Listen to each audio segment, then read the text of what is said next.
Muy buenos días a todos. Bienvenidos a un nuevo webinar perdón, con Meguer. El día de hoy es jueves. Esperamos que hayan tenido una muy bonita semana. Feliz jueves y gracias por acompañarnos en este webinar con nuestro disertante del día de hoy, Raidel Coa. El webinar del día de hoy se titula Tiempos de operación en interruptores de media tensión y alta tensión. Bienvenidos todos. En pantalla ustedes pueden ver nuestra plataforma, a la izquierda las cámaras del staff de Meguer en medio de su presentación. Las preguntas les aconsejamos y les pedimos que nos envíen sus preguntas y comentarios durante la presentación en esta cajita de preguntas a la derecha. También les recuerdo que pueden ajustar su ventana y tablero según su preferencia, pueden minimizar ventanas, hacer la presentación más grande, etcétera. Y esta sesión quedará grabada y el día de mañana ustedes recibirán un correo electrónico con el link para la grabación de este webinar. Les invito a que visiten nuestra página oficial en donde van a poder ustedes ver el calendario de nuestros próximos webinars. Es meguer.com/es/landing webinars. Y al final ustedes recibirán un certificado de asistencia a la gente que participó en vivo. De igual manera les llegará el día de mañana vía correo electrónico para que lo puedan descargar directamente. Con mucho gusto me presento el día de hoy. Yo seré su moderadora. Mi nombre es Daniela de Vacas. Yo soy la especialista de marketing para la TAM. Y en pantalla ustedes pueden ver mi correo electrónico para cualquier solicitud, duda, comentario que tengan y deseen enviármela directamente a mí. También les quería comentar que ustedes me pueden encontrar en LinkedIn como Daniela de Vacas y así que conecten conmigo de esa manera también para podernos tener en la red profesional. Con muchísimo gusto le doy la bienvenida a nuestro disertante del día de hoy, el ingeniero Raidel Coa. Él es el líder de segmento de interruptores y transformadores de instrumentos para la TAM. En pantalla ustedes también pueden ver su correo electrónico para cualquier solicitud en cuanto a equipos o dudas que ustedes tengan. Raidel, muy buenos días, ¿cómo estás? Muy buen día, Dani, ¿cómo estás? Bien, gracias. Bueno, aquí estamos otra vez acompañando a nuestra fiel audiencia con estos temas técnicos. Y nada, en esta oportunidad vamos a estar conversando sobre uno de los tópicos bien comunes, por decirlo de alguna manera, en el sector eléctrico. Y nada, estamos conversando fundamentalmente de la prueba de tiempo. Y bueno, esperemos que la información que le suministremos hoy sea de su, de su agrado y sea sobre todo de mucha ayuda a las obras de ustedes llevar a cabo este tipo de ensayos en campo. Entonces, yo voy a inhabilitar la cámara para mejorar el tema de conexión. Vamos a iniciar con nuestra parte introductoria y con la foto de nuestra compañera Boel. Allí pueden apreciar una de las soluciones que tenemos en el campo de interruptores. Y bueno, en este caso, me parece que lo primero que debemos eh, conversar es sobre el tema de qué se entiende por interruptor. Si bien es cierto que muchos de ustedes que asisten a este tipo de actividades conocen perfectamente del activo, también es cierto que hay otro grupo que quizás no es su día a día o siempre que están interesados en saber un poco más de, del detalle técnico de estos equipos. Entonces, un poco para nivelarnos, no está de más recordar la definición de interruptor. Entonces, según uno de los documentos normativos disponibles en la industria como IS 60050-441, para el término de interruptor se refiere como dispositivo de operación mecánica capaz de soportar e interrumpir corriente bajo condiciones de circuito normal y también soportar sobrecorrientes durante un tiempo específico bajo condiciones de circuitos anormales especificadas, como el caso del cortocircuito. Ok, aquí les comento algo brevemente. Eh, Ni yo me sé esta definición de memoria, sin embargo, ahí está resaltado lo que yo considero que es lo más importante en la definición. Habla, en la definición se habla, vamos a apoyarnos aquí con estas herramientas, ya denme un segundo. Entonces, vean que habla de soportar. Esa palabra, soportar, es decir, en condición cerrado debe ser capaz de manejar corrientes definidas en la placa característica del interruptor. Pero no solo eso, debe ser capaz también de interrumpir. Es decir, ante la circulación de una corriente, determinada, debe ser capaz, debe tener un sistema que permita la extinción del arco de esa corriente. Ahora, también nos habla de la definición de que eso puede ser en condición normal o en condición anormal especificada. ¿Qué se entiende por normal? Bueno, se entiende por normal cualquier valor de corriente igual o menor que la corriente nominal indicada en la placa del interruptor.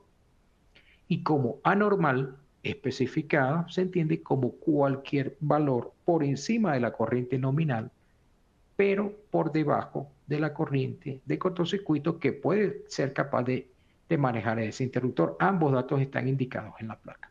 Entonces vean que básicamente en el caso de interruptor estamos hablando de un equipo electromecánico,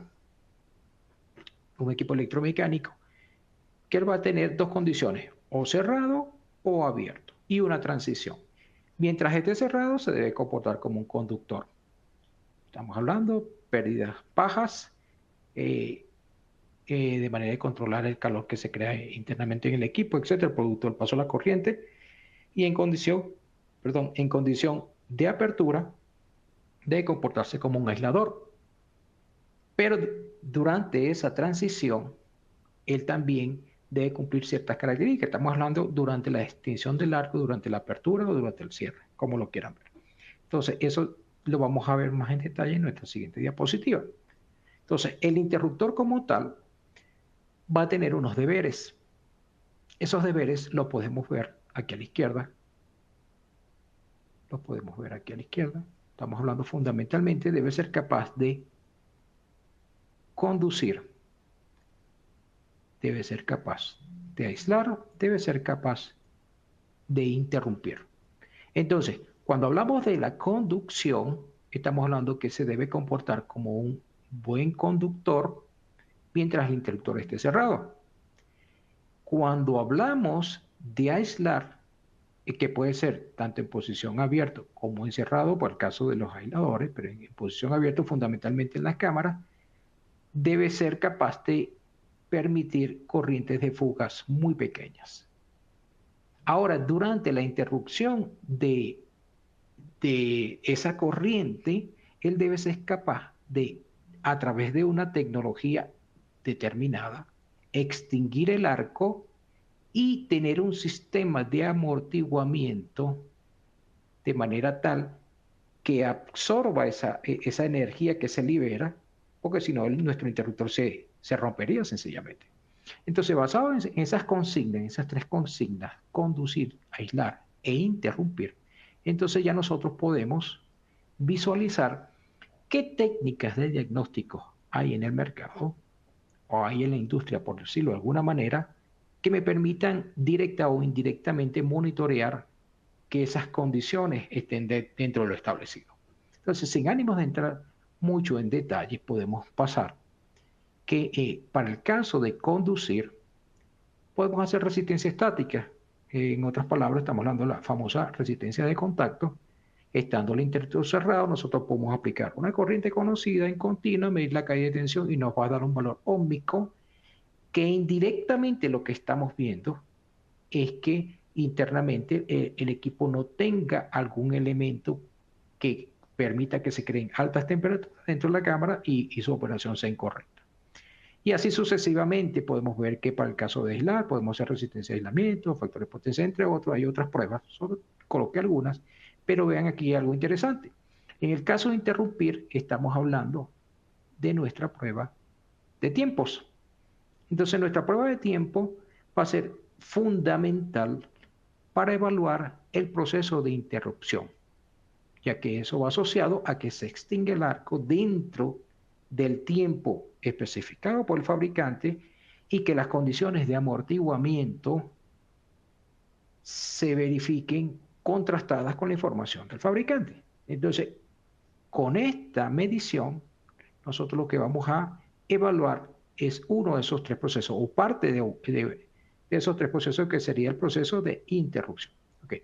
Ya ubicándonos un poco en el contexto, estamos hablando de que el interruptor tiene esos deberes y que hay maneras de verificar que está cumpliendo con esos deberes. Entonces vamos a enfocarnos en lo que es nuestra prueba de tiempo.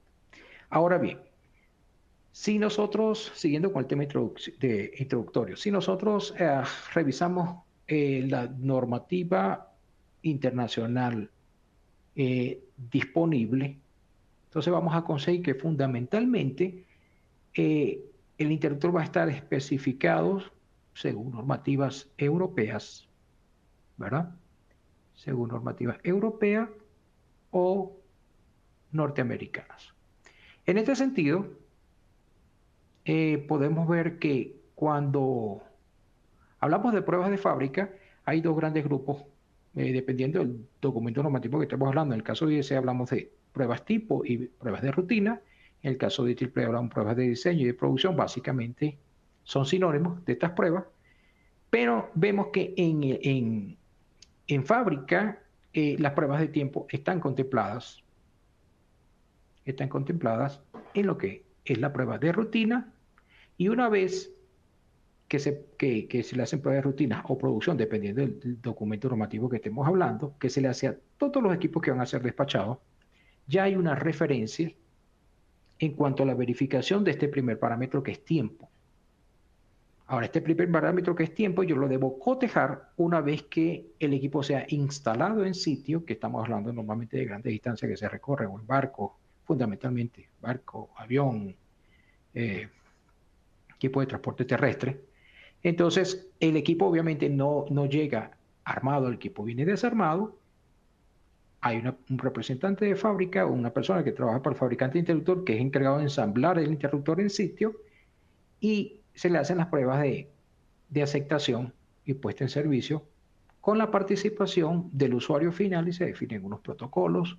Entonces, ese otro momento en la prueba de aceptación es el momento de verificar que esas pruebas de tiempo se corresponden a lo que se midió en fábrica, están dentro del rango establecido por el manual del fabricante. Y una vez que el equipo es entregado al usuario final, ya queda las pruebas de mantenimiento establecidas por el usuario final, que van a estar basadas en el tiempo, basadas en la condición, basadas en monitoreo continuo. Va a depender de las políticas de mantenimiento, de la unidad de ingeniería de mantenimiento que tenga esta empresa, si es que ellos le van a hacer las pruebas a sus activos o van a contratar este servicio a un tercero. Ellos definen qué es lo que se le va a hacer en función a su experticia y en función a las recomendaciones del fabricante. Pero vean que está plenamente establecido que en lo que respecta a fábrica, IEC e IEEE llevan la batuta indicando lo que se debe hacer o no, mientras que en pruebas de campo el documento al que podemos referirnos neta, bien sea a las especificaciones técnicas de aceptación o de mantenimiento. Ok, ya habiendo repasado esta parte normativa, recordarles a ustedes que cuando hacemos pruebas de tiempo, básicamente podemos monitorear dos parámetros, o el parámetro voltaje o el parámetro resistencia. En el caso nuestro, verificamos el parámetro resistencia, es decir, el detector o puede estar cerrado o puede estar abierto. Entonces, estando cerrado, se mide la resistencia, hay un valor, vamos a llamarlo RSUS, y estando abierto, obviamente, al no haber circulación de corriente, esa resistencia va a ser infinita. Entonces, este sería el parámetro que censamos. Cerrado, el valor resistivo, RSUS, abierto, infinito. Ahora bien, durante esa transición se define normalmente un valor, típicamente estamos hablando de 10 ohmios, típicamente. Entonces el equipo verifica cuando supera los 10 ohmios o cuando baja por debajo de los 10 ohmios. Entonces cuando supera los 10 ohmios ya decimos que el interruptor abrió. Cuando está por debajo de esos 10 ohmios, entonces se considera el interruptor cerrado y se representa así como está aquí abajo, cerrado o abierto, cerrado, se acostumbra una línea un poco más gruesa que, que la que se indica cuando el interruptor está abierto. Ok, entonces esto sería en cuanto a la manera convencional de cómo los equipos de prueba hacen las mediciones. Ya habiendo revisado la parte introductoria, sí vamos a ingresar un poco en lo que es, qué nos dicen esos documentos normativos basándonos en el estándar IS 6271-100, al cual les recomiendo que tengan acceso si es que trabajan con este tema día a día o supervisan resultados de pruebas hechas por terceros. Entonces, en este documento normativo, básicamente, vamos a conseguir una serie de definiciones que están asociadas a la operación del interruptor. Aquí debemos tener cuidado porque ciertas definiciones están asociadas al interruptor bajo la condición de estar en servicio, es decir, que va a estar involucrado el arco eléctrico, y hay otras definiciones asociadas al interruptor desenergizado, que es la manera de cómo se hacen las pruebas. En este caso, es decir, los tiempos van a estar asociados a la operación galvánica del interruptor, operación mecánica, sin involucrar arco. Entonces, lo que tenemos aquí va a ser básicamente la prueba de tiempo de apertura, tiempo de cierre, tiempo de apertura, cierre, tiempo de cierre, apertura, tiempo de preinserción cuando aplique. Las otras que no están en negrilla involucran arco, tiempo de corte, tiempo de establecimiento, prearco, reenganche, etc. Entonces es un poco lo que quiero recordarles con esta diapositiva, que lo que vamos a poder medir en campo es lo que está resaltado en negrilla y es lo que nuestro fabricante nos especifica en cada interruptor. Ok, aquí están las definiciones que también les voy a comentar, no me las sé de memoria, porque yo normalmente me guío por la gráfica que les voy a mostrar, pero aquí se las traigo solo como cultura general y para que la tengan a la mano. Ahí están las definiciones de apertura, cierre, apertura, preinserción. No me las sé de memoria porque sencillamente me ubico en este gráfico.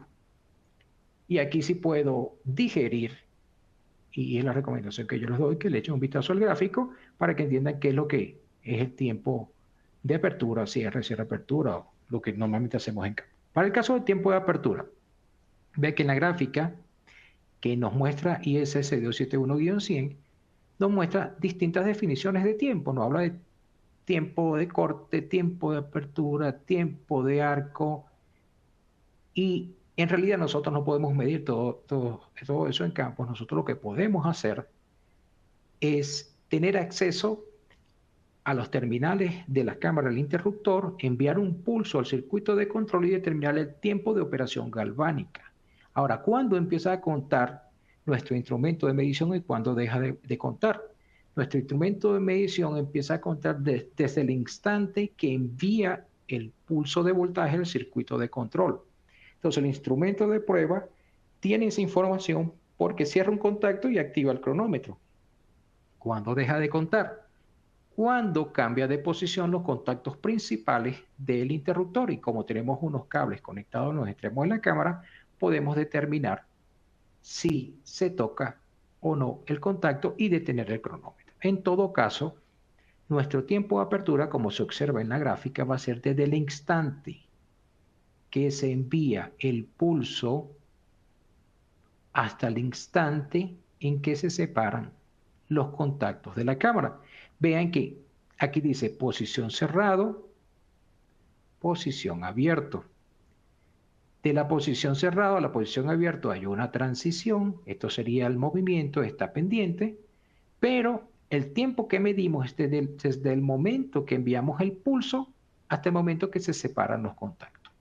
Entonces, ya sabiendo esto, podemos inferir cómo sería nuestra prueba, nuestro tiempo de cierre. Entonces, de manera análoga, el tiempo de cierre va a ser desde el instante que enviamos el pulso, estando el interruptor en posición abierto, hasta el instante en que se tocan los contactos de las cámaras ubicadas en cada una de las fases del interruptor. Ahí hay otros tiempos involucrados que no vienen al caso porque no se miden en campo. En aquellas ocasiones que tengamos resistencias de preinserción en las cámaras, estamos hablando fundamentalmente por encima de 300 kb, en esas ocasiones también el fabricante recomienda medir los tiempos para poder cotejarlo con la información técnica que él mismo nos suministra. Okay. También podemos hacer operaciones combinadas. En el caso de las operaciones combinadas vamos a tener tiempo de apertura-cierre y vamos a tener el tiempo de cierre-apertura. De estas dos operaciones combinadas, la más relevante es esta última, el tiempo de cierre-apertura. En este caso, el tiempo de cierre-apertura, a diferencia de las operaciones simples como apertura y cierre, no toma en cuenta el momento en que se envía el pulso a la bobina, sino se activa en el instante que se tocan los contactos de las cámaras y deja de contar en el instante que se separan los contactos de las cámaras. Entonces, este sería nuestro tiempo de cierre-apertura. Importantísimo, disculpen, este no sería el instante, sería, déjenme corregir aquí, sería desde este momento que se tocan los contactos en la cámara principal hasta el momento de separación de los contactos. El que había indicado anteriormente es cuando se envía el pulso. Ok, este dato es importantísimo porque nos da información de cuánto tiempo puede soportar el interruptor la corriente de cortocircuito especificada en la placa característica. Ok, ya habiendo pasado por las definiciones indicadas por los documentos normativos, vamos a continuar nosotros hablando ahora de lo que se conoce como simultaneidad en algunas regiones, discrepancia, discordancia, que no es más que la diferencia de tiempo al momento de ejecutar una operación. Perdón. Entonces, la información anterior de los tiempos de apertura, cierre, cierre-apertura, apertura-cierre, inclusive apertura, cierre-apertura, esa información la vamos a conseguir en el manual del fabricante. Por lo tanto, la norma nos puede dar una que otra recomendación, pero esa información, nuestro valor verdadero, nuestro valor real va a ser la información que nos da el fabricante. Ahora bien, la norma sí nos habla de la simultaneidad, sí nos dice qué tan parejo tiene que ser esa operación. Y lo establece, bien sea la apertura, nos dice que la máxima discrepancia va a ser un sexto de ciclo de la frecuencia a la apertura y la máxima discrepancia al cierre va a ser un cuarto de ciclo de la frecuencia. Traducido al español, si estamos hablando de 60 Hz, un sexto de ciclo de frecuencia, este sería el valor máximo de discrepancia a la apertura y este sería el valor máximo de discrepancia al cierre, 2.8 milisegundos a la apertura, 4.2 milisegundos al cierre. Si el interruptor es un interruptor diseñado para niveles de voltaje muy elevados, probablemente va a tener más de una cámara de interrupción por fase. En ese caso, el documento normativo también nos da indicación y nos dice, sí, el interruptor tiene más de una cámara por fase, entonces al comparar entre fases, entre cámaras de la misma fase, la máxima discrepancia va a ser un octavo de ciclo de la frecuencia a la apertura y al cierre va a ser un sexto de ciclo de la frecuencia. Y también nos dice si el interruptor tiene resistores de preinserción, nos da los valores máximos y mínimos, máximos y mínimos, no, solo los máximos, un medio ciclo entre fases y un tercio de ciclo entre cámaras de una misma fase. Entonces, esta información sí la vamos a conseguir en el estándar internacional, la normativa IEC. No vamos a conseguir en cuánto tiempo vamos a abrir el interruptor, porque esa información es propia de cada fabricante. Le puedo comentar que, por ejemplo, podemos tener interruptores del mismo nivel de voltaje, vamos a suponer 115 kV, y fabricantes con distintas tecnologías, distintos tipos de interruptores que abren en distintos tiempos y están operando de manera correcta. Ok. Entonces, seguidamente vamos a estar conversando sobre el tema de conexionado. ¿Qué sucede? Estas pruebas a veces se subestima, y lo digo porque lo he visto en campo, a veces nos confiamos que una prueba sencilla, la verdad no tiene mayor dificultad. El detalle es tener la información mínima requerida para llevar a cabo la prueba. Entonces, aquí vamos a estar hablando un poquito de qué debemos tener en cuenta con el conexionado y a mostrar ahí unos ejemplos de manera que, que les sirva a ustedes a la hora de llevar a cabo sus pruebas. Ok, entonces vamos con el primer tema, que sería el conexionado asociado a interruptores de una cámara por fase, mando tripolar. En este caso vamos a hablar de el cierre y la apertura por bobina 1 o apertura 1. Entonces, en el diagrama tenemos un interruptor. En este caso es un interruptor de tanque muerto, una tecnología típica del norte de América, medio extinción SFC y mando resorte. Ahora, ese interruptor tiene un mando tripolar. ¿Qué nos quiere decir mando tripolar? Es lo que no están asociados al día a día con interruptores. Les comento que mando tripolar es cuando un interruptor tiene un solo mando, un solo sistema de energía almacenada que opera las tres fases de manera simultánea. Es decir, que esa misma energía almacenada se utiliza para operar las tres fases. En otras palabras, va a haber enlaces mecánicos entre varillajes entre las fases. Ok, en ese caso, nosotros debemos tomar en cuenta en campo que debemos tener acceso a los extremos de la cámara, ¿verdad? Debemos tener acceso a los extremos de las cámaras, en este caso, aquí y aquí, para conectar los cables, porque esos cables van a ser los que nos van a dar la información de que se tocó o no se tocó el contacto internamente. Es decir, son los responsables de detener el cronómetro. Entonces, aquí no hay mayor complicación, sencillamente subimos esos cables y lo llevamos a nuestro equipo de medición, las tres fases, hacemos nuestras conexiones y repito, a través de estos cables es que va a llegar la información al instrumento de medición para detener la prueba y así mostrar los valores. ¿Es lo único que necesitamos hacer? No. Nosotros también debemos tener acceso al circuito de control del interruptor.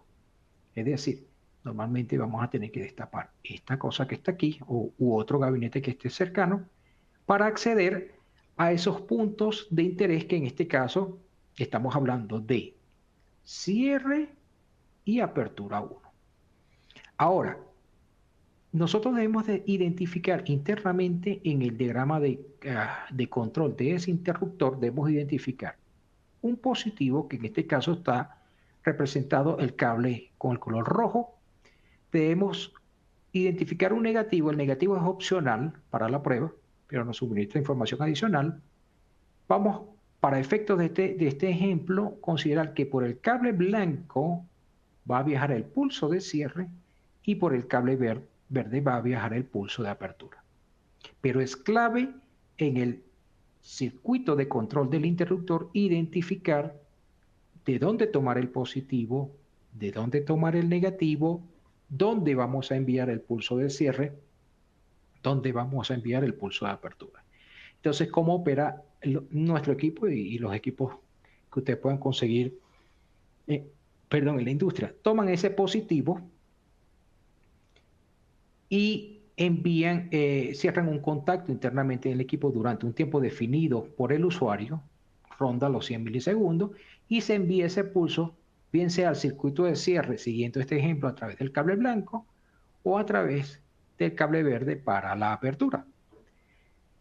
Si ustedes observan, vamos a limpiar un poco aquí, si ustedes observan, ese positivo que traemos del circuito de control llega a nuestro instrumento y hay un puente, hay un jumper de ese positivo y también un jumper del negativo. Entonces, les comento cómo funciona esto. Para el caso particular de este instrumento, esto que estoy resaltando aquí sería el módulo de control, que es el responsable de internamente cerrar un contacto y enviar ese pulso al cierre o la apertura. Este módulo de control a su vez, está dividido en 3 secciones. Una primera sección dedicada al cierre, una segunda sección dedicada a la apertura 1, una tercera sección dedicada a la apertura 2, cuando aplique. Entonces, según el diagrama que tenemos aquí, la primera sección, que es dedicada al cierre, enviaría el pulso a través del cable blanco y la segunda enviaría el pulso a través del cable verde. Hasta aquí, todo lindo, todo bello. Cuando ejecutamos la medición, nuestros resultados van a traer típicamente la corriente de la bobina, cómo fue la corriente de la bobina y cómo fue el tiempo de apertura o de cierre. ¿Por qué? Porque el instrumento va a activar el cronómetro en el instante que envía el pulso y va a detener el cronómetro en el instante en que cambia de posición los contactos. Entonces, como un ejemplo, para el caso de apertura, vamos a tener algo como la gráfica que le estoy mostrando a la derecha. Vamos a tener una corriente de bobina y vamos a tener las 3 fases: rojo, amarillo, azul, identificados fases A, B y C. Esto es lo que vamos a obtener con esta conexión. Repito, esto sería un ejemplo de apertura. Para el cierre nos aparecería aquí arriba la bobina de cierre y los tiempos asociados al cierre diferenciados por la fase. Ok. Esto es lo que tendríamos entonces que tener en cuenta al momento del conexionado. Repaso: traer un positivo del circuito de control, el negativo es opcional, identificar por dónde enviamos el pulso de cierre, identificar por dónde enviamos el pulso de apertura. Pero para dar un poco más de detalle de cómo sería una conexión, entonces seguidamente vamos a mostrarle un diagrama circuital de un interruptor donde vamos a identificar esos puntos. Entonces veamos, antes de entrar en la identificación de los puntos, vamos a repasar un poco lo que este es este diagrama de control. Vamos a identificar que tenemos, así aprovechamos y repasamos el tema.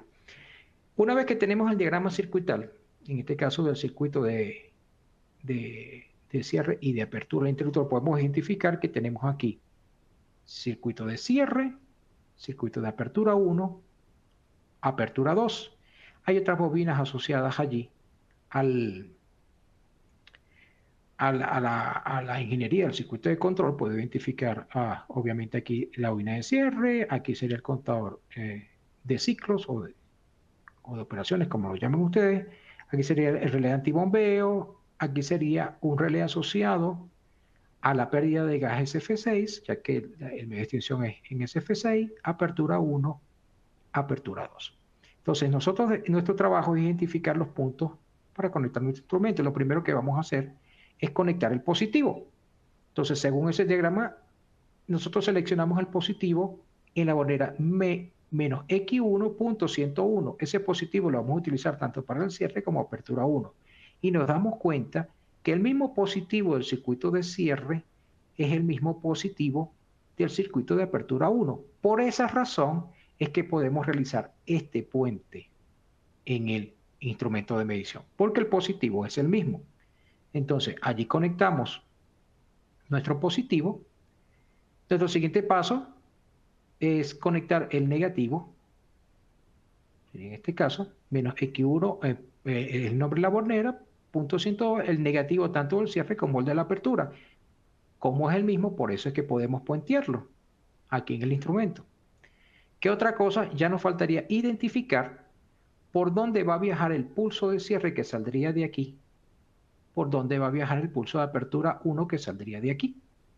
Entonces, en ese caso, hay varias opciones. La que yo seleccioné es dejar el selector local remoto en posición remoto y utilizar este punto de bornera para que cuando llegue el cierre que sale de aquí, va a llegar por este punto, pase por este contacto que va a estar habilitado, pase por este enclavamiento que debe estar habilitado, pase por este contacto que debe estar habilitado porque no hay pérdida de presión eh, pérdida de gas SF6, pase por este contacto que va asociado a la carga al resorte, pase por este contacto que es un contacto auxiliar que nos indica que el interruptor está abierto, procese el cierre y se ejecute la operación. Entonces, ese es un poco lo que se quiere con la identificación de la orden de cierre. Nos estaría faltando la de apertura. En ese caso, lo ubicaríamos en este punto de barrera menos X2.12, por donde viajaría la apertura 1. Entonces, igualmente, cuando la orden sale de aquí, va a llegar a este punto de bornera. Si están todas las condiciones dadas, se energiza la bobina y se ejecuta la apertura del interruptor. Entonces vean que es de suma relevancia que nosotros tengamos la información del plano actualizada, porque si no, aquí podemos cometer un error. Si hay un plano que sufrió una modificación y no es el último que estamos utilizando, podemos cometer un error y quemar alguna bobina. Ok, este sería el ejemplo para el caso de una cámara por fase, mando tripolar. No siempre lo que conseguimos en campo.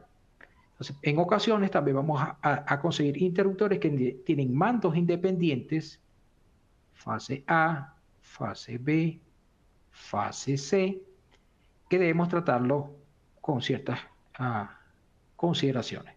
Entonces, vea, en este caso, como tenemos un interruptor de 2 cámaras por fase y es de mando monopolar, es decir, cada fase tiene su propio mecanismo, lo ideal es hacer la prueba de manera individual, es decir, aquí yo voy a tener en este mando una bobina de cierre, una de apertura 1, una de apertura 2. En este mando voy a tener una bobina de cierre, una de apertura 1, una de apertura 2.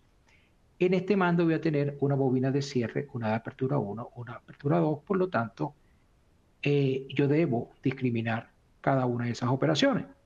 Entonces vean que aquí hay más cables involucrados. En este caso particular se utiliza esta sección del módulo de control solo para el cierre y esta otra sección del módulo de control del instrumento solo para la apertura. Entonces, ya teniendo eso claro, en la primera sección del módulo 1 viajaría el pulso a la bobina de cierre de la fase A.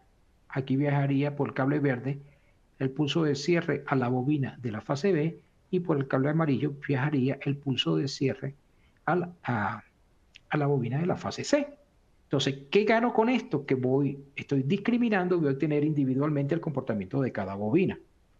De manera análoga, cuando ejecutemos la apertura, por aquí viajaría la apertura a la fase A, la apertura a la B, la apertura a la C. Y así tendríamos la información discriminada. Sería algo como esto que les muestro en la parte derecha. Voy a obtener discriminada las corrientes de bobinas de las 3 fases y voy a tener discriminado, ¿verdad?, los tiempos de la cámara 1 y cámara 2 de la fase A, cámara 1 y cámara 2 de la fase B, cámara 1 y cámara 2 de la fase C. Entonces, ¿cuál va a ser nuestro trabajo? Nuestro trabajo va a ser identificar, como en el caso anterior, dónde conectar el positivo, el negativo, por donde viajarían los pulsos de la fase A, B y C, respectivamente. Ok, vamos con el primer ejemplo entonces. En este caso tenemos el diagrama circuital de solo el cierre. Entonces, un poquito para ubicarnos en el contexto, esto sería lo asociado a la fase A, a la fase B, a la fase C del interruptor del cierre. Bueno, el dibujo no fue el mejor. Vamos a mostrarlo así. La fase A, la fase B, la fase C. Entonces aquí tengo bobina de cierre de la fase A, de cierre de la fase B, de cierre de la fase C. Aquí tengo identificado también la bobina de antibombeo de la fase A. Vean que se replica el diagrama circuital. Entonces, identificamos, lo primero que hacemos es ubicar el positivo. Entonces, el positivo, nos damos cuenta que dependiendo del diagrama de control que se disponga, en este caso, el positivo es el mismo para las 3 fases. Por lo tanto, lo identifico en la bornera más X1.1 y solo lo voy a utilizar para el cierre. Aquí lo tenemos. Aquí lo tenemos. Y por esa razón es que yo puedo puentear aquí porque sería el mismo pulso, el mismo positivo que utilizaría para la fase A, en este caso, para la fase B, en este caso. Ponerlo así, escribir B, y para la fase C, en este caso. Entonces, ya tenemos identificado nuestro positivo. El segundo paso, identificamos el negativo del interruptor. De manera análoga, hacemos los puentes en nuestro instrumento y ya lo que faltaría es identificar por dónde envío los pulsos de las fases A, B y C. Entonces, por aquí enviaríamos nuestro pulso de cierre de la fase A, por aquí enviaríamos nuestro pulso de cierre de la fase B y por aquí enviaríamos nuestro pulso de cierre de la fase C, estando el interruptor, en este caso particular, en el selector posición remoto. También se puede hacer de local, ya habría que buscar el punto de interés. Por ejemplo, si quisiéramos hacerlo de local, tendríamos que tener acceso a este punto después del pulsador. Pero como este no es un punto de bornera, entonces no es de fácil acceso. Ok, entonces vean, importante tener información técnica, llámese diagrama circuital del interruptor, para identificar dónde conectarnos y poder ejecutar nuestra prueba de tiempo. Continuamos. Para el caso de apertura 1, ¿verdad? También se repite, tengo mi bobina de apertura 1, la fase A, fase B, fase C, identifico en este caso donde conecto el positivo, sería en la bornera menos X1.2, ahí voy a utilizar mi positivo para la apertura 1, puedo hacer la puente porque es el mismo positivo, y de manera análoga también identifico negativo, hago sus puentes, por aquí viajaría el pulso de cierre de la fase de apertura de la fase A, por aquí viajaría el pulso de apertura de la fase B, que sería este punto, y por aquí viajaría el pulso de apertura de la fase C. Entonces vean que teniendo la información adecuada no deberíamos tener inconvenientes para nosotros hacer las conexiones respectivas, sobre todo en el circuito de control, que es lo más engorroso que podamos conseguir. Ok, dando continuidad, entonces vamos a comentar una de las ventajas que ofrecemos en la empresa para hacer mediciones de dual ground. Entonces aquí recordarles que la medición de tiempo se puede hacer de manera convencional o con dual ground. ¿Cómo es de manera convencional? De manera convencional es tener acceso a los extremos de la cámara del interruptor, ¿verdad? Pero con un solo extremo puesto a tierra. ¿Por qué? Porque si conectáramos el otro extremo puesto a tierra, entonces el instrumento de medición siempre vería el interruptor en posición cerrada porque lo vería a través del bucle de tierra del interruptor. Entonces, como para evitar esa condición de que lo vea cerrado, se hace la prueba de manera convencional dejando solo una tierra conectada. En ocasiones, y cuando el cliente lo amerita, también se puede hacer dual ground, es decir, dejando los dos extremos en la tierra. ¿Qué se gana con esto? Se gana que toda esta área ya va a ser segura. Toda esta área va a ser segura. Puede trabajar aquí el personal de mantenimiento, de ingeniería, que esté ejecutando la medición, teniendo la certeza de que desde el punto de vista eléctrico no va a tener ningún inconveniente, y también los equipos asociados. Para ello, tenemos una tecnología en la empresa llamada DSM que permite la ejecución de lo mismo, de las pruebas de tiempo. Ok, ¿cómo se hace esa medición dual ground? Básicamente, nuestra tecnología está basada en el modelo de frecuencia resonante del interruptor, porque el interruptor puede estar la cámara o abierta o cerrada, ¿verdad? Pero van a haber otros elementos, las tierras, otros elementos asociados a la circuitería propia del interruptor. Entonces lo que hacemos es buscar la frecuencia resonante del circuito estando el interruptor cerrado, y vemos que la frecuencia resonante ocurre normalmente al valor mínimo de corriente y se bloquea ese valor de frecuencia y también de apertura. Por lo tanto, nosotros ya identificamos cuando el interruptor está cerrado o abierto.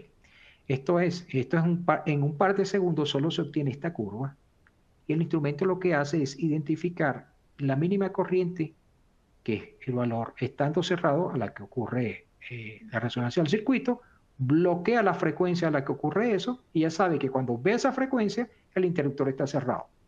Luego se le da una operación de apertura, ocurre a otra frecuencia la apertura, y entonces él identifica, bueno, a esta otra frecuencia está abierto. Entonces ya puede identificar cuándo está cerrado, cuándo está abierto, por lo tanto podemos hacer la prueba con ambos extremos puestos a tierra. Esa tecnología se aplica a interruptores de tanque muerto, tanque vivo y GIS. Aquí lo que se representa con el circuito verde son el bucle del interruptor, con el circuito negro los cables de prueba y el circuito rojo el bucle de tierra. Siguiendo ya con la parte de análisis de resultados, que es lo que más interesa, vamos a mostrarle aquí algunos ejemplos de resultados de prueba y también unas consideraciones que se deben tener en cuenta. Entonces vamos de a poco. Lo primero que debemos tener como insumo para ejecutar la medición es el manual del fabricante del interruptor. En el manual del fabricante va a estar el detalle del tiempo de apertura, el tiempo de cierre apertura, es decir, en cuánto tiempo debo operar su equipo. ¿Qué es lo que sucede? En ocasiones no se dispone de, hay veces, me consta, que va un personal a ejecutar pruebas de determinado interruptor y no hay esta información. Ok. Ante la ausencia del manual del fabricante, mi recomendación es tratar de ubicar las pruebas en fábricas del equipo. Alguien tuvo que ir a fábrica y si alguien no fue a fábrica, esa información debió llegar al usuario final, que son las pruebas FAT, la famosa prueba de aceptación en fábrica. Allí están unos valores referenciales a los que ustedes pueden recurrir. Vamos a suponer que no se tiene acceso tampoco a esa información. Entonces, el siguiente paso sería tratar de ubicar las pruebas SAT, es decir, las pruebas de aceptación y puesta en servicio, el commissioning. Alguien tuvo que recibir ese equipo cuando se entregó en sitio. Vamos a seguir siendo pesimistas y suponer que no se tiene tampoco acceso a las pruebas de aceptación y puesta en servicio.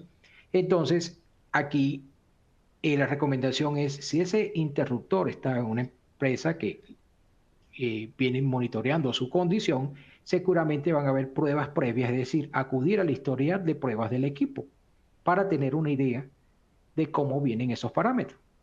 Si tampoco se tiene información, entonces ya ahí recurriríamos, vean que ya bajó como 4 o 5 escalas, a equipos similares, es decir, del mismo fabricante que preferiblemente se compraron en el mismo lote. Difícilmente se compra un solo interruptor. Cuando se compra un interruptor se compran varios. Y si tampoco se tiene información de ese tipo, entonces no nos quedaría otra que comparar entre fases.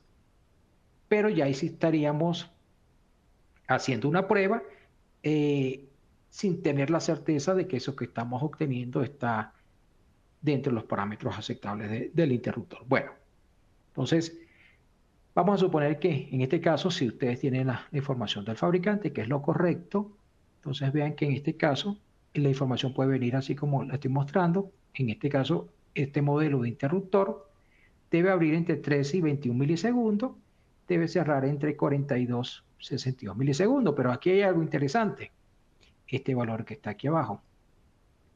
Vean que este interruptor, esta tecnología que ya tiene cierto tiempo en la industria, tiene resistores de preinserción que deben abrir de 7 a 10 milisegundos antes del contacto principal. Es decir, esa información está dada en el manual del fabricante. Sería una manera de cómo se muestra la información.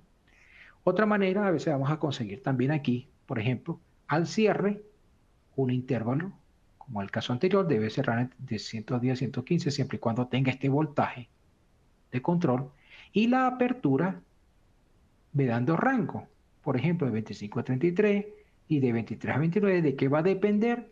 Va a depender de las condiciones de presión que tenga el sistema de almacenamiento de energía. En este caso podemos suponer o que es de mando hidráulico o mando neumático. Entonces, si el interruptor tiene cierta presión, garantiza los tiempos en esos intervalos para determinado modelo de interruptor. También la información la podemos conseguir de este tipo, donde tenemos un modelo de interruptor que va de 123 a 170 kV, pero ese modelo de interruptor puede venir con mando tripolar. Vamos a quitar esto. Ese modelo de interruptor puede venir con mando tripolar o mando monopolar, con distintos mecanismos de operación. Entonces, ¿qué hace el fabricante? Hace una tabla de resumen, como las que le estoy indicando, donde nos da el tiempo de cierre de apertura 1, apertura 2, cierre apertura, dependiendo del mecanismo que tenga ese interruptor y el modelo. Otra manera de ver la información, en este caso un interruptor de 72.5 kV, de pequeño volumen de aceite, donde además de darnos la información de velocidad, nos da el tiempo de cierre y el tiempo de apertura. Entonces vean que la información aparece de distintas maneras, pero siempre va a aparecer. En último caso, aquí tenemos tiempos de cierre, intervalos, tiempos de apertura con tolerancias, pero vean, importante aquí, que nos indica para qué valor óhmico de bobina. Es decir, porque hay bobinas que tienen otro valor óhmico que se utiliza en el mismo interruptor, pero cambia radicalmente el tiempo, porque recuerden que el tiempo toma en cuenta la energización de la bobina, y si el valor óhmico cambia de la bobina, obviamente los tiempos van a cambiar. Entonces, importante tener esta información como insumo inicial, información del fabricante. Segundo, la recomendación que hacemos desde Meyer es información técnica que ustedes puedan conseguir, como por ejemplo este manual que está en nuestra página web, la guía de pruebas de interruptores. En esa guía de pruebas van a conseguir algo parecido a esta tabla, que nos da una idea de qué puede estar pasando cuando hacemos pruebas de tiempo. Por ejemplo, si hacemos una medición de tiempo de apertura y nos dio normal y el tiempo de cierre nos dio lento, entonces definitivamente hay un cambio en las características del sistema de cierre, ¿verdad? Un ejemplo pudiera ser la mala lubricación. Si nos dio lento el tiempo de apertura y normal el tiempo de cierre, definitivamente un cambio en las características del sistema de apertura. Las causas pueden ser diversas. Aquí va a depender de qué tecnología de interruptor estamos hablando. Si nos da un tiempo de apertura lento y un tiempo de cierre rápido, mal funcionamiento del sistema de accionamiento de apertura, como es de suponerse. Un ejemplo de ello es el caso que tengamos interruptores con múltiples resortes de apertura. Si uno de ellos se daña, aquí se rompe, pero puede fatigarse, puede estar dañado, va a ser que va a necesitar menos energía para abrir, pero sin embargo el tiempo de cierre va a ser más rápido. ¿Por qué? Porque recuerden que todos los resortes de cierre comprimen los de apertura, y si el de apertura está dañado, cuando vaya a comprimir va a tener menos fuerza, entonces va a ser más rápido el tiempo de cierre. Ok, ¿qué otra cosa? Que ambos estén lentos, entonces hay un incremento de fricción en el sistema de accionamiento, tanto la apertura como el cierre. Un ejemplo puede ser corrosión, mala lubricación o el varillaje externo. Es decir, cómo nosotros vamos a tener estas posibles causas va a depender fundamentalmente del conocimiento técnico que tenga su personal, de esa cosa que están probando, y también del conocimiento técnico propio de la prueba en sí.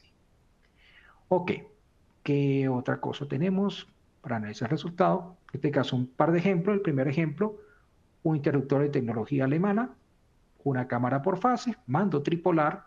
Tenemos la información del fabricante, nos dice cuánto tiempo debe cerrar y abrir dentro de sus tolerancias, cierre apertura, y ya podemos ejecutar la prueba. Entonces se ejecuta la prueba, como ya les mencioné con las conexiones anteriores, se obtiene el tiempo de cierre en la fase A, B, C, y se calcula una discrepancia. Igualmente, tiempo de apertura en la fase A, B y C. Entonces, ya sé que con estos valores de cierre y de apertura los puedo cotejar a lo que indiqué en la lámina anterior. Es decir, los puedo cotejar con lo indicado aquí por el fabricante, si está dentro del rango o no. Y en cuanto a la discrepancia, Entonces, en ese caso, lo debo cotejar con lo que me dicen las normas. Y veo que todo está dentro del rango, por lo tanto, este interruptor está dentro de lo esperado para su correcto funcionamiento. Esto sería lo más sencillo, pero a veces conseguimos interruptores como este que está aquí. Este tipo de interruptores lo vamos a conseguir en Brasil, lo vamos a conseguir en Venezuela, lo vamos a conseguir en Canadá. Son interruptores para sistemas de 800, 765 kV en algunos casos. Este interruptor, esto lo que están viendo es una sola fase que tiene 8 cámaras en serie. Entonces tenemos la información del fabricante de cierre, apertura, resistencia de preinserción y se ejecuta la medición. Vamos a tener un cuadro bonito como este, donde vamos a observar las cámaras asociadas solo a la fase A. Como son 8 cámaras, ahí están las asociadas a la B, las asociadas a la C. Y por aquí tenemos la operación, si fue un cierre, si fue una apertura, si fue un cierre-apertura, los tiempos de operación de las resistencias de preinserción. Entonces ve que aquí se pone más interesante la cuestión. Hay una serie de números que debemos analizar. Por ejemplo, esto que está aquí es la discrepancia al cierre de la fase A. Entonces, ¿cómo se obtiene la discrepancia al cierre de la fase A? De una manera que ya voy a explicar. Esta sería la discrepancia del cierre de la fase B, la discrepancia del cierre en la fase C. Entonces, ¿cómo se hace? Se hace de la manera siguiente. Me ubico en la fase A y voy a tomar el valor más rápido y el más lento de toda la fase A, los restos y me da el valor de discrepancia. Entonces, de manera análoga, hago lo mismo para la fase B y la fase C. Y estos valores los voy a cotejar con lo que me dice la norma. Y a veces, si me lo da el fabricante, también lo puedo verificar con el tema del fabricante. ¿Qué otra cosa puedo verificar? Puedo verificar las discrepancias a la apertura. También, más rápido, más lento de cada fase, calculo mi discrepancia. Y para el caso de la discrepancia total al cierre, entonces, ¿cómo hacemos aquí para obtener, vamos a avanzar, para obtener este valor de 0,2? Es decir, discrepancia al cierre de todo el interruptor. En este caso, lo que vamos a hacer es ver el interruptor como un solo contacto de la fase A, como un solo contacto la fase B, como un solo contacto la fase C. Entonces, cuando yo digo que cerró la fase A, cuando cerró la última cámara, cuando yo digo que cerró la fase B, cuando cerró la última cámara, cuando yo digo que cerró la fase C, cuando cerró la última cámara. En ese caso, nosotros seleccionamos los más lentos de cada fase, los más lentos de cada fase, y de esos 3 más lentos agarro el más rápido y el más lento. Calculo mi discrepancia. Y de manera similar hago lo propio para la apertura, pero cuando yo digo que abrió la fase A, cuando abrió el primero, es decir, en este caso voy a buscar los más rápidos de la fase A, de la B, de la C y calculamos la discrepancia. Y señores, hasta aquí ya estaríamos cubriendo lo que tenía previsto con ustedes. Ya así le doy el paso a mi amiga Daniela para que les comente otras cosas interesantes de Megan. Gracias, Raidel. ¿Me confirmas, por favor, que me escuchas? Te confirmo que te escucho perfectamente. Perfecto. Gracias, Raidel, por esta muy interesante presentación. Gracias también a nuestra audiencia por estar pendientes. Una pequeña disculpa ahí en ese momento que no podemos escuchar a Raidel, pero se solucionó rapidito. Quería nada más recordarles un par de cosas antes de seguir adelante. Tenemos un nuevo podcast que ustedes pueden visitar en nuestra página web. Para escuchar el podcast visiten megger.com/es/podcast confesiones.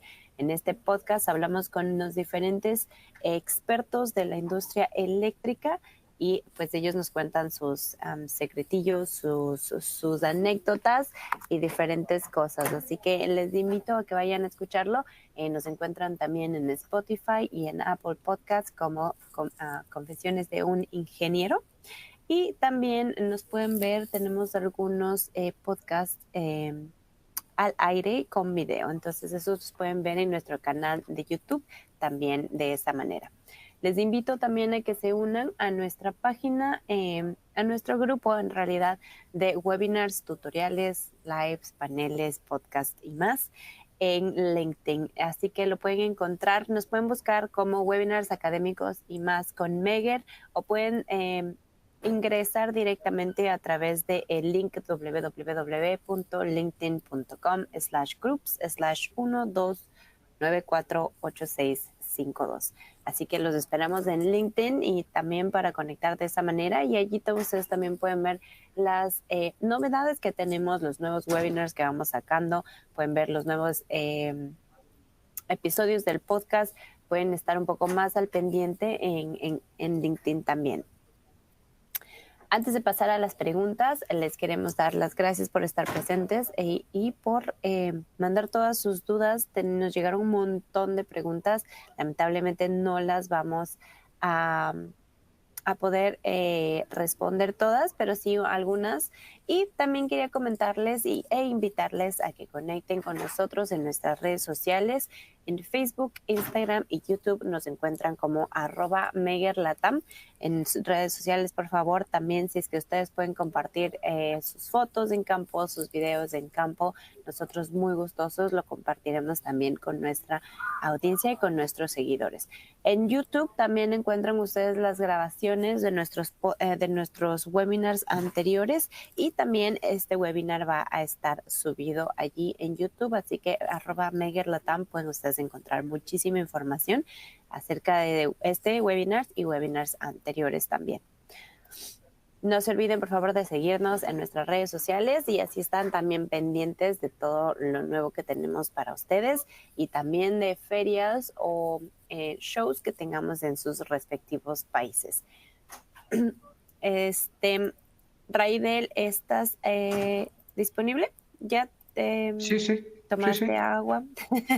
un poquito. Perfecto. Entonces vamos a seguir con nuestras preguntas. La primera pregunta nos dice, ¿cómo saber si los resultados de la prueba de tiempos están dentro de lo esperado? Ok, Dani.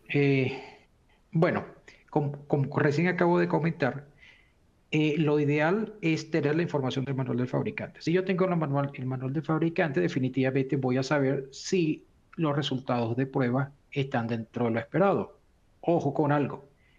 Va a influir el hecho donde nos conectemos. Hay fabricantes que dan mucho detalle en cuanto al circuito de control. Nos dicen, si nos conectamos en este punto de borrera, el tiempo va a ser tal. Pero si nos conectamos en este otro punto de borrera, va a ejecutar la operación, pero el tiempo no va a ser el mismo.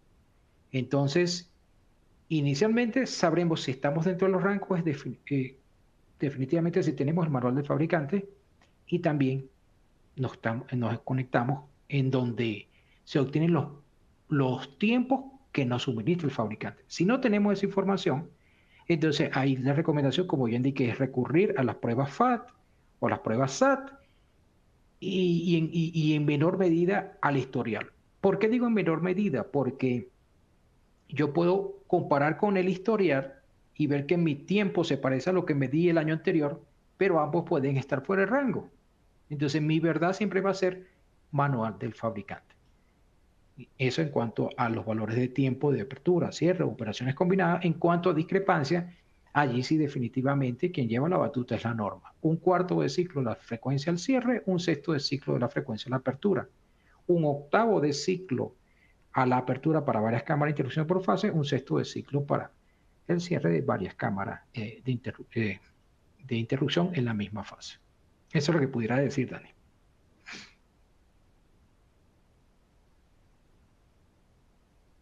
Gracias, Raidel. Nada más para recordarle a nuestra audiencia, nos están llegando algunos mensajes que o no nos ven o no nos escuchan. Por favor, si es que ustedes dejan de ver o de escuchar en algún momento, les pido que le den refresh, que le refresquen al buscador, y va a volver a conectar la plataforma. Así que si que tienen algún problema, por favor, refresquen la plataforma. Gracias. Listo. La siguiente pregunta.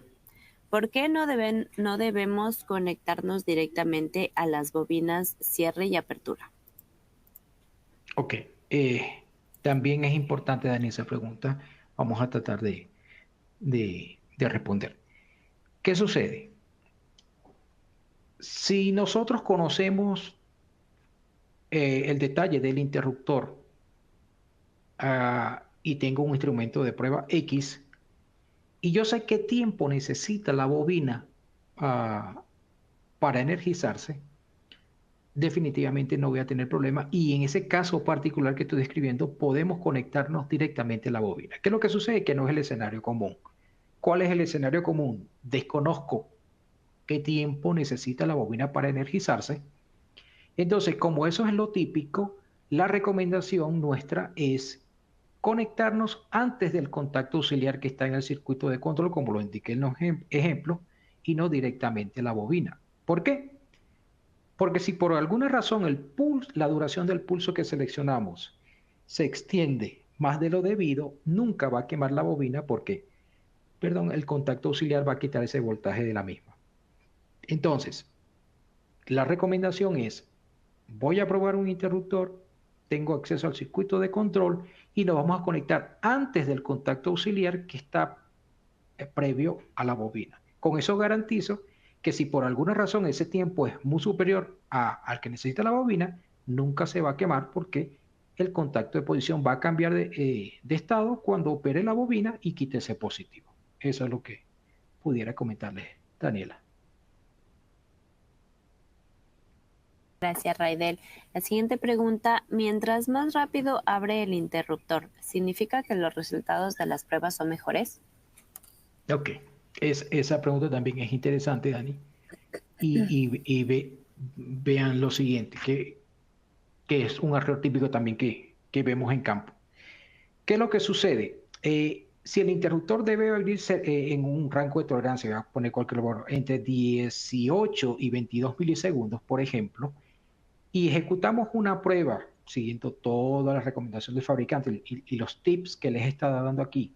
Repito, debe abrir entre 18 y 22 y por alguna razón abrió a los 36 milisegundos, definitivamente ese valor está fuera de rango, ya que el interruptor está operando de manera mucho más lenta. Lo que va a suceder es que ante la presencia de un arco eléctrico, el interruptor va a tener el arco eléctrico más tiempo del debido en sus contactos porque la operación va a ser más lenta. Entonces, en ese caso sabemos que es dañino y que cualquier valor que el interruptor que sea lento, por ejemplo, a la apertura, va a permanecer más tiempo en el arco y ahí no hay discusión. Ahora, ¿qué es lo que se supone que mientras más rápido opera nuestro interruptor, se supone que es mejor? Y no necesariamente es así. Si él debe abrir entre 18 y 22, ya para responder la pregunta, y está abriendo a los 12 milisegundos, por decir algo, desde el punto de vista de sistema de potencia, eso es excelente porque la falla va a durar menos tiempo en el circuito, va a ser despejar rápido, pero ese piso que pone el fabricante entre el 18 y 20, es decir, ese 18, la información que nos está dando es que si forzamos y calibramos la interruptora a que opere mucho más rápido de ese valor, entonces ya estamos invadiendo la fatiga mecánica de los elementos que intervienen en el mecanismo. Y allí, entonces, podríamos forzar al interruptor desde el punto de vista mecánico y podrían romperse ciertas piezas del mismo. Por eso es que no es bueno ni que sea lento, porque los problemas van asociados al arco, ni que sea tan rápido, porque ya los problemas van asociados al mecanismo, se pueden romper ciertas piezas. Eso es lo que pudiera responder Daniela.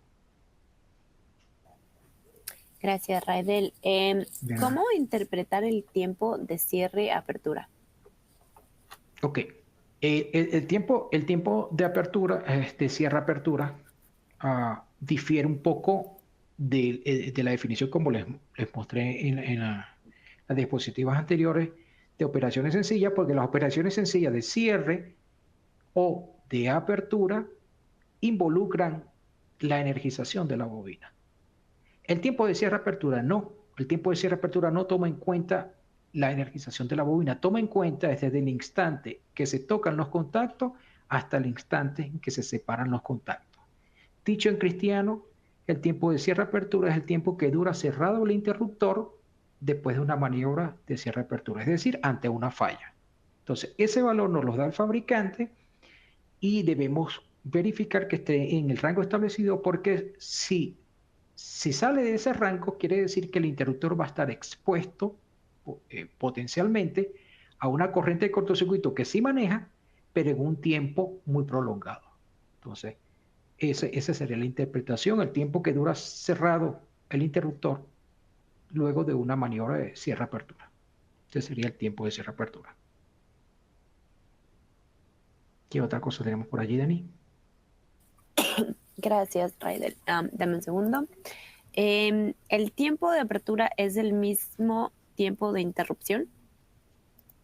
Ok, el tiempo de apertura no es el mismo tiempo de interrupción. La diferencia está fundamentalmente en que el tiempo de apertura, como lo define la norma, es un tiempo de operación galvánica, operación mecánica del interruptor, está desenergizado, enviamos un pulso, activamos el cronómetro, medimos, detectamos cuando se separan los contactos, ahí no hay arco involucrado.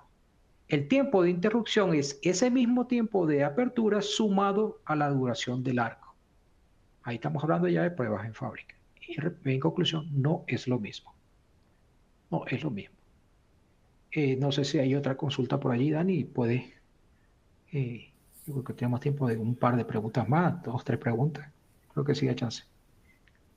Sí, tenemos muchísimas preguntas. No sé si es que quisieras darte un minuto para ver cuál, porque hay muchas que también están repetidas. Entonces, no sé si es que quisieras darte un minuto para revisar cuáles son las que más se repiten, como para despejar la mayor duda posible. Bueno, ahí tómate el tiempo.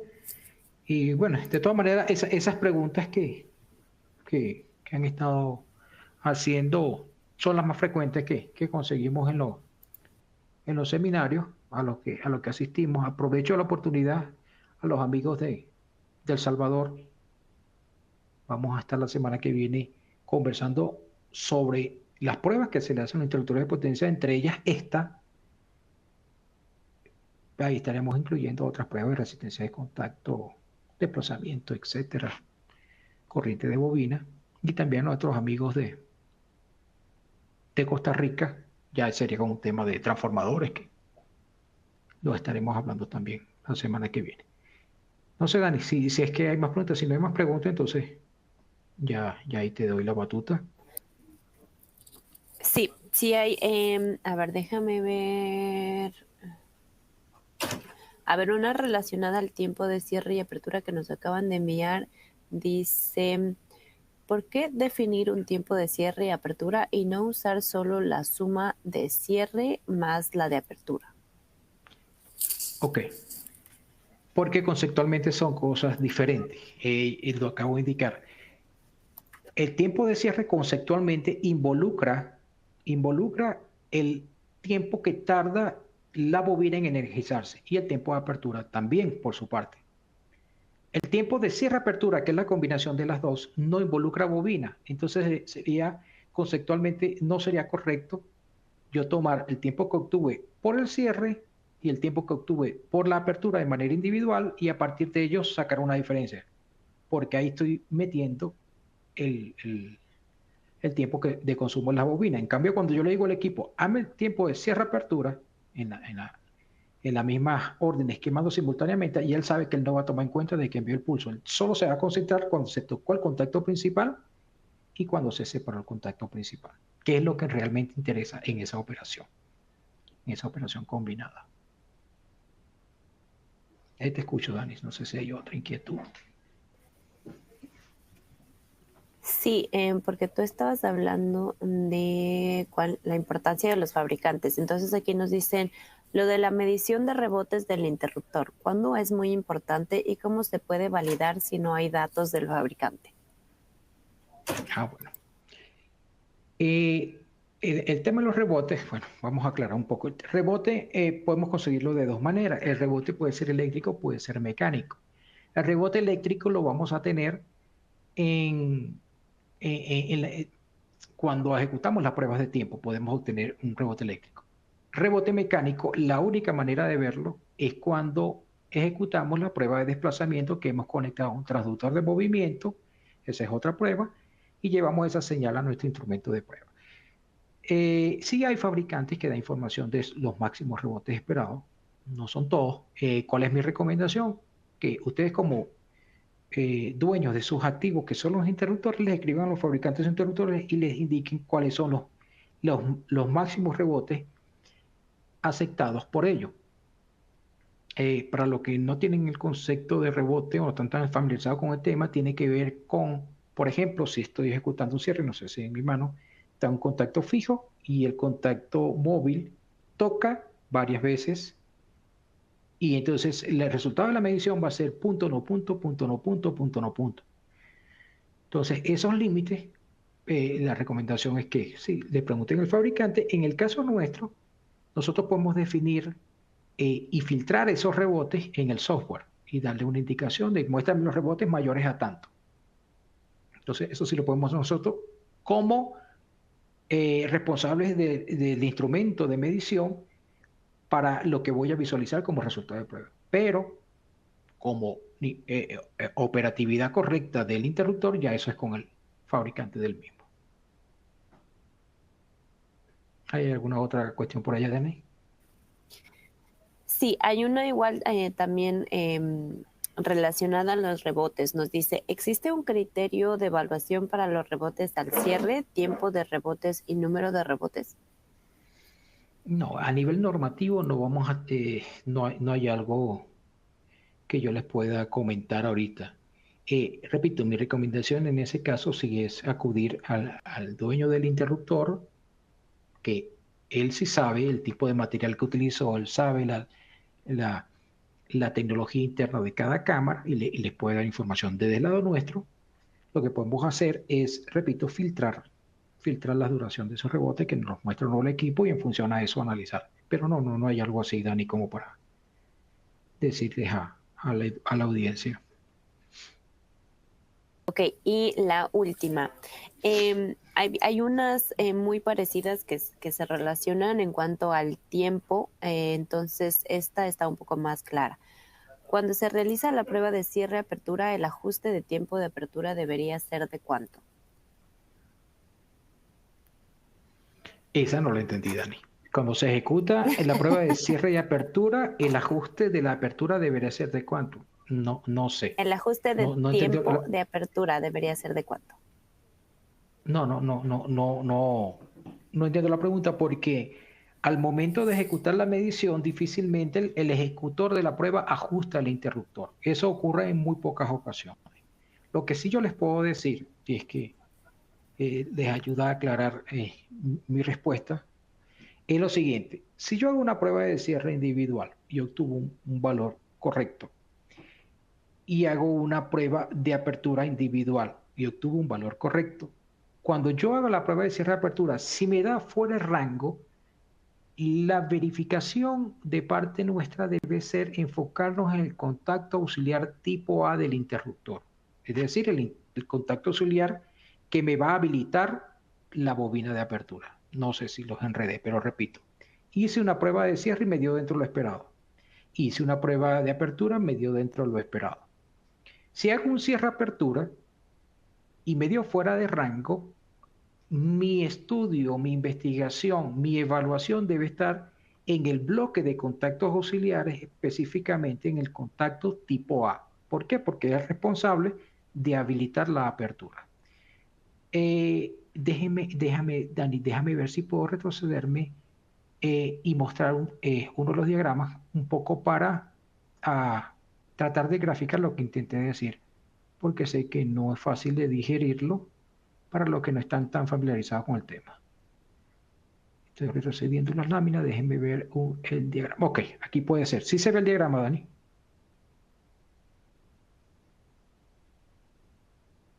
¿Sí Sí, se ve, estaba Daniela, hablando, pero el estaba en diagrama? mute. Sí, sí, Ah, ok, sí. ok. Entonces vean lo siguiente.